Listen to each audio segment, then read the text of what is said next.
हम तुम्हारे साथ हैं।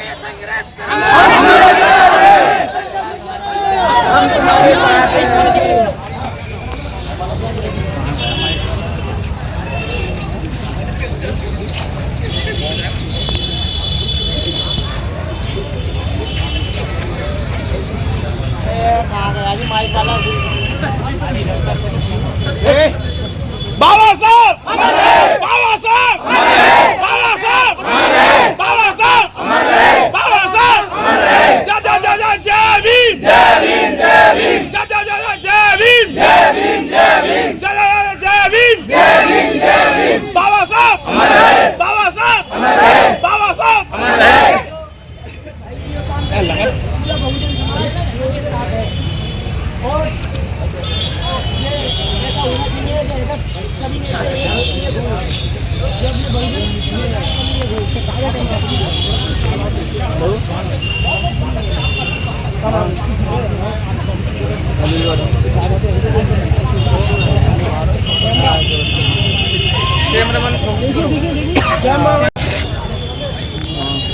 जय जय जय जय जय भीम, जय भीम, जय भीम, जय जय जय जय भीम, जय भीम, जय जय भीम, जय भीम, जय भीम, जय भीम, जय भीम, बाबा साहब, बाबा साहब, बाबा साहब, बाबा साहब, बाबा साहब, बाबा साहब, बाबा साहब, जय जय जय जय भीम, जय भीम, जय भीम, जय जय जय जय भीम, जय भीम,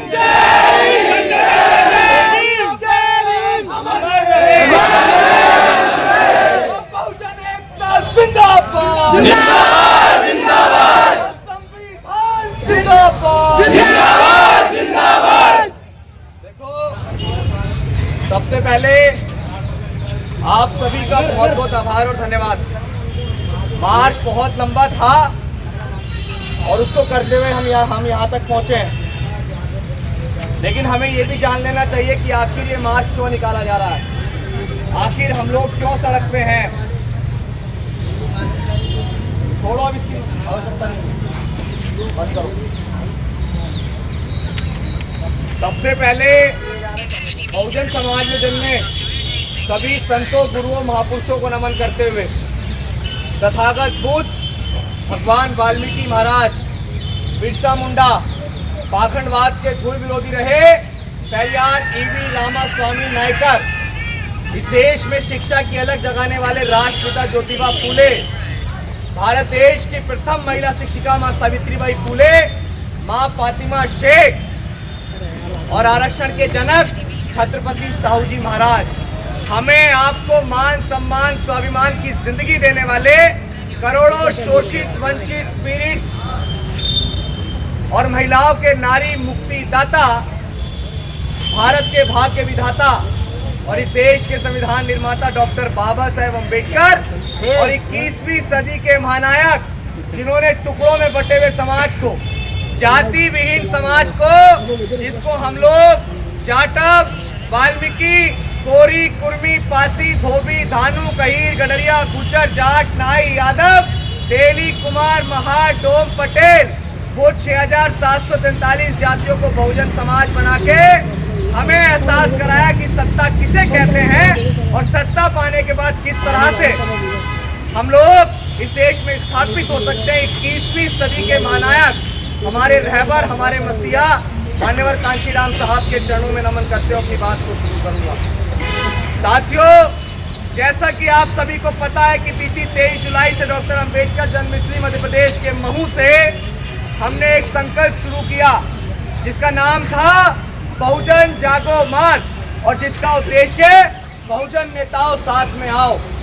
आप मुझे बताओ कि क्या बिखरा हुआ समाज कभी शासक बन सकता है? नहीं। में बटा हुआ समाज कभी देश की सत्ता को पा सकता है? नहीं। इसी बात को सोचते हुए काफी लंबे समय से इंतजार कर रहे थे कि कोई तो निकल के आए जो इस मुहिम को चलाए कि हमारे नेताओं को एकजुट होना चाहिए। जो नेता डॉक्टर अंबेडकर की बात करते हैं, जो नेता जमीन पे जाके कहते हैं कि समाज एकजुट नहीं है, समाज एकजुट नहीं है, समाज एकजुट नहीं है। समाज आपको कितनी बार एकजुट होकर दिखाएगा? 2024 के इलेक्शन के बाद ये भी हमें नहीं पता, इस बात की भी कोई गारंटी नहीं है कि हमारे पास क्या हमें इस संघर्ष को या हमें इस संकल्प को बढ़ चढ़ कर नहीं उठाना चाहिए। क्या हमारे नेताओं को एकजुट नहीं होना चाहिए? अम्बेडकर ने जो कहा कि 21वीं सदी बहुजनों की है, क्या हम लोग उनकी बात को झूठा साबित करना चाहते हैं? नहीं। इस देश में आज दो व्यवस्थाएं हैं, एक मनुवादी व्यवस्था और एक अम्बेडकरी व्यवस्था। मनुवादी व्यवस्था वो जिसमें हमें और आपको पढ़ने का अधिकार नहीं, महिलाओं को मान सम्मान से घर से बाहर निकलने का अधिकार नहीं। वो महिला जो भारत के संविधान के बाद आज जज, डॉक्टर, कलेक्टर, बैरिस्टर, इंजीनियर सब कुछ बन सकती है, लेकिन भारत के संविधान से पहले वो महिला घरों में सिर्फ चौका बर्तन किया करती थी, अपने बच्चों का पालन पोषण किया करती थी और अपने पति के मर जाने पर उसको जिंदा जला दिया जाता था, जिसको हम लोग सती प्रथा कहते हैं। वही मनुवादी व्यवस्था है। और अम्बेडकरवादी व्यवस्था वो है जिसमें समता मूलक समाज की रचना की गई, जिसमें एक अपर कास्ट, एक लोअर कास्ट 1950 के अंदर भारत का संविधान लागू हुआ, जिसके अंदर ये सारी चीजें कह दी गई थी कि इस देश में कोई ऊंचा नहीं, कोई छोटा नहीं, कोई बड़ा नहीं। लेकिन आज भी हम आजादी के 75 साल बाद देखते हैं कि आज भी मूंछें रखने पर एक जाति की हत्याएं होती हैं। आज जाति के नाम पे एक बेटी का बलात्कार होता है। नजदीक में हाथरस, सबने देखा, रात को 2:30 बजे कूड़े करकट के साथ उसे जला दिया गया। रोहित वेमुला जो यूनिवर्सिटी के अंदर बहुत अच्छा पढ़ने वाला छात्र था, लेकिन इसी जातिवाद के कारण उसने आत्मदाह किया। पायल तड़वी, ऐसे बहुत सारे केसेस हैं, लेकिन इन सबका जिम्मेदार मैं इन सरकारों को नहीं मानता हूं जो आपके अधिकारों का हनन करती। अगर इन सबका सबसे बड़ा जिम्मेदार कोई है तो वो आपके नेता है जो अलग अलग बढ़ के अपनी दुकान चला रहे हैं, बशर्ते वो समाज को नहीं देख रहे हैं। आज क्या हम इस देश के अंदर एक भी सांसद बनाने की औकात रखते हैं? मुझे बताओ, क्या रखते हैं हम एक भी सांसद बनाने की औकात? ताली बजाने की बात नहीं है, ये बड़े शर्म की बात है कि जिस आंदोलन को मान्यवर कांशीराम साहब 2006 9 अक्टूबर को छोड़ के गए थे, वो सामाजिक परिवर्तन का आंदोलन जिसके अंदर व्यवस्था परिवर्तन आता था। सामाजिक परिवर्तन तो मान्यवर कांशीराम साहब ने किया, लेकिन हम लोग व्यवस्था परिवर्तन नहीं कर पाए। व्यवस्था परिवर्तन उसे कहते हैं जैसे कांग्रेस पार्टी ने 70 से 75 साल राज किया। क्या इस देश में हमारी संख्या सबसे ज्यादा होने के बाद क्या हम इस देश का प्राइम मिनिस्टर नहीं बन सकते हैं? क्या हम इस देश की गति को नहीं पा सकते हैं? क्या हमारा और आपका ये सपना नहीं है कि लाल किले की गद्दी से हमारा प्राइम मिनिस्टर और हम ये नीले झंडे को लहराएं? क्या हम लोग चाहते नहीं है ऐसा? चाहते हैं नीला झंडा लाल किले की गद्दी से लहराएं।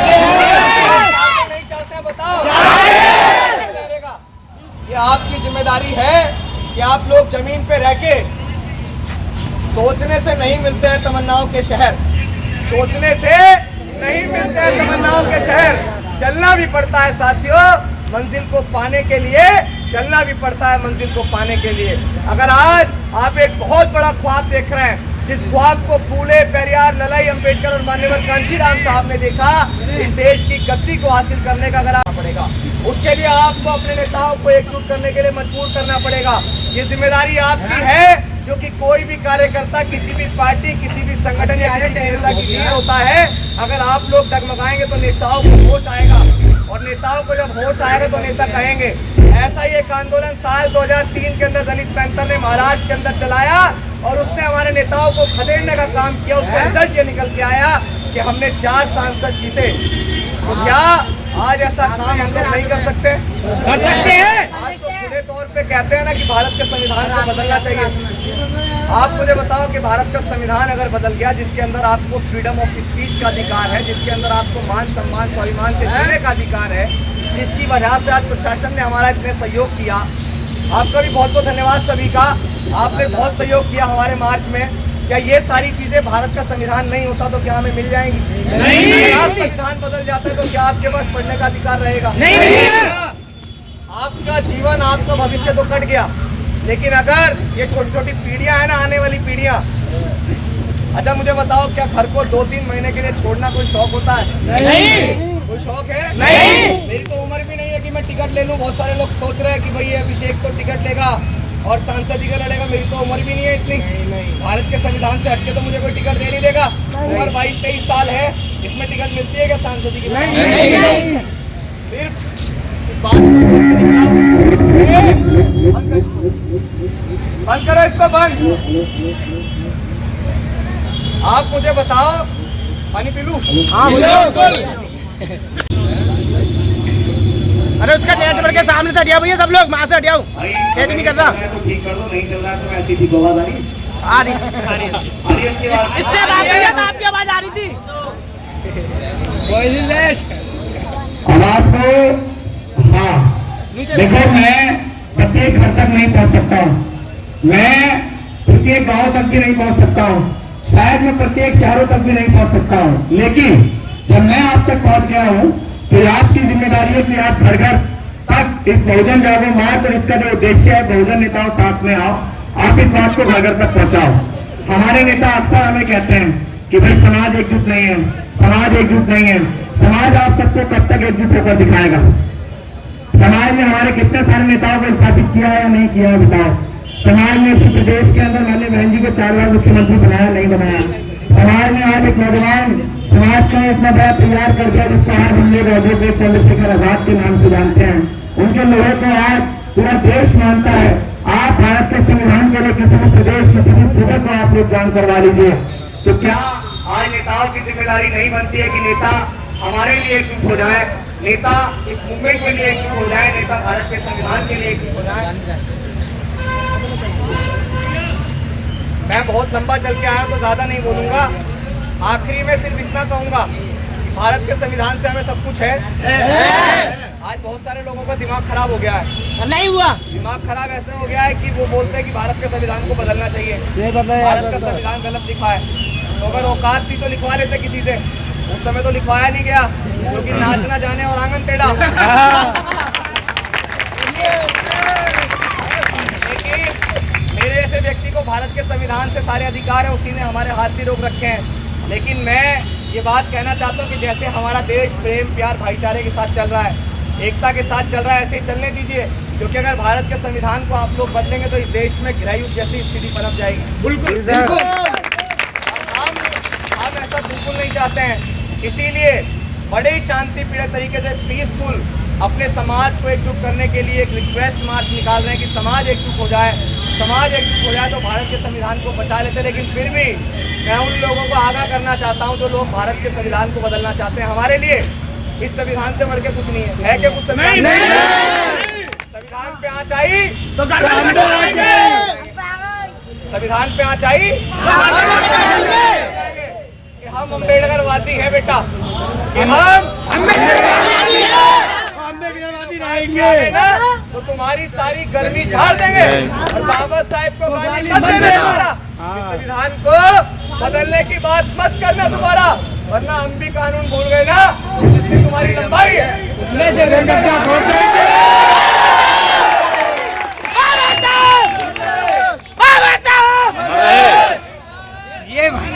जब तो सूरज चांद रहेगा, जब तक सूरज चांद रहेगा, अभी देख भाई का नाम रहेगा। भारत के संविधान को बदलने के बाद बता देना वीडियो के माध्यम से आपको भी पता है कौन कह रहे हैं। मैं नाम प्रधानमंत्री आपके सलाहकार विवेक लहरोए संविधान को बदलने की बात कर रहे थे। ऐसे और तमाम लोगों के लिए जो संविधान को बदलने की बात करते हैं, क्योंकि उससे बढ़ के हम अम्बेडकरवादी हैं बेटा, कि हम अम्बेडकरवादी हैं बेटा। जिस दिन औकात पे आ गए ना तो तुम्हारी सारी गर्मी झाड़ देंगे और बाबा साहेब को गाली मत देना दोबारा। संविधान को गड्ढे में डालने की बात मत करना दोबारा, वरना हम भी कानून भूल गए ना तो जितनी तुम्हारी लंबाई है उससे जमीन बढ़ा जाए। आपके सारी बातों से गुजर जाएंगे, वो मत समझना डराने से डर जाएंगे, वो मौत के नाम का खौफ देता है क्यों, मौत जिस रोज आएगी मर जाएंगे, मौत जिस रोज आएगी मर जाएगी। मुझको जालिम का तरफदार नहीं लिख सकते, कम से कम वो मुझे लाचार नहीं लिख सकते, और चाहे हथेली पर लिए जो बोल रहा हूँ सच, उसे इस देश के बिकाऊ अखबार नहीं लिख सकते, उसे इस देश के बिकाऊ अखबार नहीं लिख सकते। राह में खतरे भी है मगर ठहरता कौन है, राह में खतरे भी है मगर ठहरता कौन है, और कल आती हो आज आ जाए करता कौन है, और तेरी लश्कर के मुकाबले में अकेला हूँ मगर फैसला तो मैदान में होगा साहब कि मरता कौन है, फैसला तो मैदान में होगा कि मरता कौन है। किसी पे टोन नहीं कसूंगा, किसी को ज्यादा नहीं बोलूंगा, सिर्फ इतना कहूंगा कि आपकी जिम्मेदारी है। आज मायावती चंद्रशेखर इसमें मत उलझिए। आप अपने नेताओं के खिलाफ लिखेंगे तो दुश्मन कामयाब हो जाएगा, आप कामयाब नहीं होंगे। डॉक्टर अंबेडकर और माननीय कांशीराम साहब की सामाजिक परिवर्तन की इस मूवमेंट में और इसके बाद व्यवस्था परिवर्तन करने की मूवमेंट में आपको आगे बढ़ना चाहिए। यहाँ बहुत बुजुर्ग साथी भी बैठे हुए, एक नज्म जरूर पढ़ना चाहूंगा जो आज हमारे लिए सबसे महत्वपूर्ण है। और इस तरह हौसले आजमाया करो, बड़े ध्यान से मेरी बात सुनना। जो दरोगा जी यहाँ खड़े हैं, आप सब भी चाहते हैं ना कि आपके बच्चे भी ऐसे वर्दी पहन के खड़े हो, चाहते नहीं चाहते बताओ? वो कहते हैं ना कि घर में अगर एक दरोगा लग जाए तो पीढ़ियां सुधर जाती है। और इस तरह हौसले आजमाया करो, मुश्किलें देख कर मुस्कुराया करो, तोड़ने वाले भले कम ही खाया करो, अपने बच्चों को लेकर पढ़ाया करो, अपने बच्चों को लेकर पढ़ाया करो। अगर आज आपके अधिकारों का हनन होना तो उसकी सबसे बड़ी वजह आप हैं, क्योंकि आप अपने बच्चों को बहुत कम उम्र में मजदूरी के लिए भेज देते हैं। वो 400-500 की मजदूरी और वो चंद दिन का लालच आपकी पूरी आने वाली 3-4 पीढ़ियों को गुलाम बना देता है। शिक्षा बहुत महत्वपूर्ण है। अगर डॉक्टर अंबेडकर 6000 सालों की गुलामी काट पाए, डॉक्टर अंबेडकर गले से हांडी पीछे से झाड़ू काट पाए, डॉक्टर अंबेडकर ने वो दलित समुदाय, वो बैकवर्ड जातियां जिनको कभी शिक्षा का अधिकार नहीं था, उसी जाति से आने वाली महिला को इसी प्रदेश का अगर 4 बार मुख्यमंत्री बनाया तो वो बाबा साहेब अम्बेडकर की शिक्षा ने बनाया। अगर वो शिक्षा हासिल नहीं करते तो इस देश में लोग तो बहुत थे, संविधान सबसे नहीं लिख पाया ना, लेकिन 32 डिग्रियां सबके पास नहीं थी, 9 भाषाओं का ज्ञान सबके पास नहीं था, रात बात पढ़ने की इच्छा शक्ति किसी के पास नहीं थी। इसीलिए जब आपके महापुरुष हमेशा पढ़ने की बात को कहके गए तो आप क्यों उस बात को नहीं अपना रहे हैं? जय भीम जय भीम जय भीम करने से बाबा साहेब अम्बेडकर का मिशन कामयाब नहीं होगा। मैं पहले भी अभी पीछे से कहता आ रहा हूँ कि जहाँ अनुशासन नहीं होता है वहाँ कभी शासन स्थापित नहीं हो सकता है। भेड़ बकरियों की भीड़ अपने आप को मत बनाइए। डॉक्टर अंबेडकर और माननीय कांशीराम साहब की अगर आप अनुयायी हैं तो आप एक बेहतरीन अनुशासन अपने अंदर लाइए। अगर कोई मार्च कोई रैली होती तो प्रशासन को भी लगे कि डॉक्टर अंबेडकर के मानने वाले लोगों को हमें ज्यादा समझाने की आवश्यकता नहीं है, वो खुद समझदार है। तो इसके लिए किसको मेहनत करनी पड़ेगी? हमें खुद। आज हाथ उठा के बताओ जिन्होंने 9वीं 8वीं करके पढ़ाई छोड़ दी, वो आगे ओपन से जरूर पढ़ाई करेंगे, अपने परिवार को भी चलाएं। सर हम अभी पढ़ेंगे नहीं पढ़ेंगे, बहुत सारे लोग हैं। शिक्षा की पढ़ाई करने की कोई उम्र नहीं होती, आप जितना लंबा पढ़ सकते हैं पढ़िए।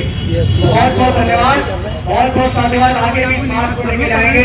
एक बार पुनः यहाँ अलीगढ़ प्रशासन के लिए आप लोग ताली बजा दीजिए क्योंकि उन्होंने बहुत अच्छा बड़ी शख्सियत मायावती और इनके साथ हम ही ना पढ़े तो हमारे बच्चे पासवान, लालू प्रसाद यादव और अखिलेश यादव, ये समाज के वो नेता है। जब ये एकजुट हो जाएंगे तो इस समाज की तकदीर और तस्वीर दोनों बदल सकती है। आखिर में एक बहुत अच्छी बात ये भी मेरे एक ऐसे धर्म को अपनाया था जिस धर्म को अपनाने के बाद सम्राट अशोक इस पूरी पृथ्वी पे उससे बड़ा योद्धा कोई नहीं था। उसने उस धर्म में आने के बाद तलवार छोड़ दी। हम इस मुल्क को सम्राट अशोक का देश बनाना चाहते हैं। हम इस देश में हिंसा नहीं चाहते हैं, हम इस देश में अहिंसा का मुल्क बनाना चाहते हैं। इसीलिए आपकी भी जिम्मेदारी बनती है कि तथागत बुद्ध के धर्म को अपनाएं। और डॉक्टर अंबेडकर ने जो कहा कि इस देश को बौद्ध में भारत बनाना है, क्योंकि तथागत बुद्ध ने कहा कि हमें समता मूलक समाज की रचना करनी है, आपस में लड़ने वाला समाज नहीं बनाना है। इसीलिए आप लोग तथागत बुद्ध के धर्म को भी अपनाएं। बहुत बहुत धन्यवाद, बहुत बहुत साधुवाद। जय भीम, जय भारत, जय संविधान।